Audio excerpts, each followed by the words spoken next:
10 ans d'une vie, c'est le temps passé au Mali par le docteur Balama Doumbé, le scientifique tchadien en devenir. Après 10 ans à la faculté de médecine et d'odontostomatologie, il a rejoint le centre universitaire de recherche clinique comme interne. D'octobre 2023 à avril 2026, il a travaillé au cœur du projet MEASLS en vue de contribuer à découvrir le mystère de l'amnésie immunitaire ou perte de mémoire du système de protection chez l'enfant. Cette étude visait à comprendre si le virus de la rougeole est capable d'effacer le système de protection que le corps a mis des années à construire contre d'autres maladies. Entre sciences de pointe et relations humaines, l'heure d'au revoir a sonné pour le docteur Doumbé. La voix tremblante d'émotion, il dit au revoir à Bamako et à ses précieux collaborateurs du Centre universitaire de recherche clinique ce lundi 6 juillet 2026. Dans ce podcast, il nous livre ses impressions à cœur ouvert. J'ai postulé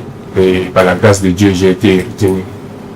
J'ai été suivi par le professeur Issa Kouyaté, qui était le PI, c'est-à-dire l'investigateur principal de cette étude, avec à ses côtés Dr Ino, qui était aussi le coordinateur de l'étude.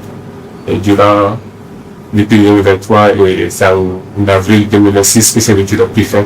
Et durant tout au long de cette étude, j'ai eu à apprendre beaucoup de choses, surtout en ce qui concerne la rougeole. J'ai côtoyé beaucoup des enfants atteints de la rougeole.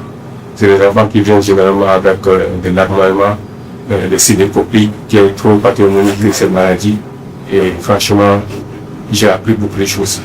Et c'est une étude, c'est un centre très, comme on appelle connu, dans la sous-région, même en Afrique en général, qui est un centre vraiment très scientifique et très ordonné, surtout en ce qui concerne la recherche clinique et l'épidémiologie.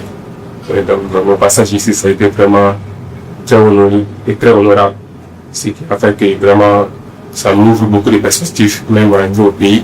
Et je sais que beaucoup des ONG cherchent beaucoup plus ce genre de profil. Et c'est toujours à mon honneur. Je tiens franchement à remercier tous les personnels de l'UCRC et les directeurs, professeur Céline Doumbia, tout ce qu'ils ont fait pour moi. Je vous remercie.